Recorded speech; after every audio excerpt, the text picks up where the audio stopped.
Ya, pimpinan terima kasih waktunya dan teman-teman yang lain. Sebenarnya bagusnya memang kita tampilkan dulu hitungannya biar komprehensif pimpinan. Betul, itu Bung Dian, cocok. Bahwa sebenarnya ada berapa problem. Pertama, potongan yang bisa di atas 30% sampai 50%. Tapi ada biaya tambahan lain yang tidak punya dasar hukum. Namanya biaya jasa aplikasi dan biaya layanan. Dan itu sangat besar. Per order bisa 7.000, 10.000 rupiah, 11.000. Nah, pertanyaan kita adalah apakah kita sebagai DPR mau membiarkan adanya pungutan-pungutan dari masyarakat yang tidak punya dasar hukum? Nah, menurut saya bagusnya kalau bisa ditampilkan sebentar, kita bisa hitung komponennya biar kita sama-sama terbuka apa sih masalahnya.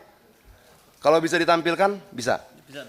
Instruksi Pak. Iya Pak. Instruksi Pak. Kenapa? Kita mau ngasih bukti-bukti Pak. Ya, sebentar. Nah, coba. Ya, permintaan Pak Dian dulu kita sampai. Coba silakan Pak Dian. Ya, Silakan. kan begini. Ya, mic-nya yang hidup dimatikan dulu. Coba silakan Pak Dian. Ya, kan misalnya mereka dapat order 30.000 rupiah. Lalu dipotonglah 30%, 40%, 50% untuk aplikator dari apa nilai order itu. Ada nggak potongan lain? Ada. Tapi bukan dari mereka. Tapi dari konsumen. Itu namanya biaya layanan dan biaya aplikasi. Dua. Yang kalau ditotal bisa di atas 10.000 rupiah. Ini, biaya layanan plus biaya jasa aplikasi. Dasar hukum ini apa? Dasar hukum 20% ada. Tapi dasar hukum ini apa? 15.300 rupiah dari tagihan 36.000 rupiah. Ini dari konsumen. Dari pemesan. Dari pemesan diambil sekian, dari driver diambil sekian. Itu loh. Jadi kalau kemudian begini pimpinannya, kalau kemudian misalnya dari driver dia dapat 10.000 rupiah per orderan, lalu dari konsumen dia dapat 10.000 rupiah, kita kalikan dengan jumlah driver mereka dan jumlah merchant mereka 4,2, berarti mereka dapatkan paling tidak 92 miliar per hari. Nah, kalau kita tidak pahami ini pimpinan, saya takutnya kita akan membicarakan hal yang nggak tepat. Bahwa ini bukan cuma persoalan potongan 10%, betul ya? Tapi juga ada biaya aplikasi. Logikanya bagaimana? Ketika driver itu dipesan, kan aplikasi sudah dibayar. Artinya aplikasi ini dibayar oleh dua, konsumen maupun driver. Oke, kita coba melihat begini pimpinan. Bagaimana sih sebenarnya transportasi online ini 2, 3, 4, 5 tahun ke depan, agar ketika kita mendorong regulasi kita bisa punya prediksi. Oh, kira-kira begini. Di India sekarang tidak ada lagi potongan komisi. Yang ada apa? Yang ada driver berlangganan aplikasi. Seperti kita berlangganan berita Tempo, berlangganan berita Kompas, sama seperti itu. Nah, potongan langganan ini berlaku tetap. Nah, itulah nanti masa depan driver online hubungannya dan aplikasi.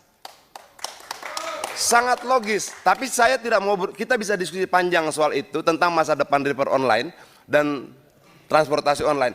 Tapi saya mau masuk kemari, coba dibuka lagi yang tadi.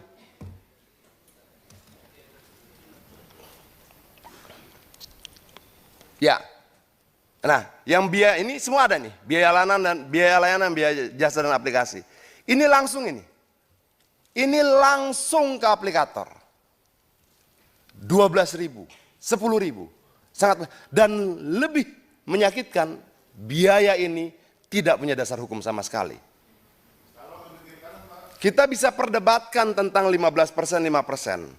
Ada KP-nya. Seburuk-buruknya KP dia dasar hukum. Ini nggak ada. Dan negara ini biarkan ini terjadi bertahun-tahun. Ini aneh menurut saya. Kita sepertinya hidup bernegara tanpa negara. Jadi poin berikutnya pimpinan, saya minta ini dicabut. Tidak boleh ada. Tidak boleh ada biaya layanan dan biaya jasa aplikasi. Dalam konferensi pers aplikator kemarin disampaikan bahwa dasar mereka menggunakan ini hanya karena di negara lain dipakai. Tapi peristiwa di negara lain itu bukan dasar hukum buat Indonesia. Itu. Jadi tidak cuma 10% tapi ini juga. Nah, berikutnya pimpinan itu yang slot Aceng yang mereka sampaikan begini. Ini kita bicara algoritma. Algoritma itu bisa ngatur siapa yang dapat order, siapa yang tidak. Untuk dapat order, mereka bayar lagi Rp20.000 per hari.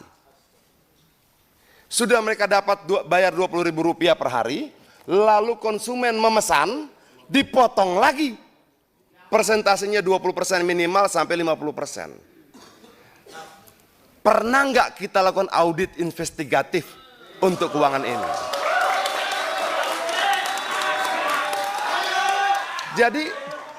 Jadi yang mereka sampaikan tadi paket Aceng, slot, segala macam itu, mereka tuh bayar. Mereka bayar untuk dapatkan order prioritas. Di luar potongan. Kejam sekali pimpinan. Jadi mereka beli itu. Yang selama ini terpublikasi, potongan-potongan tidak.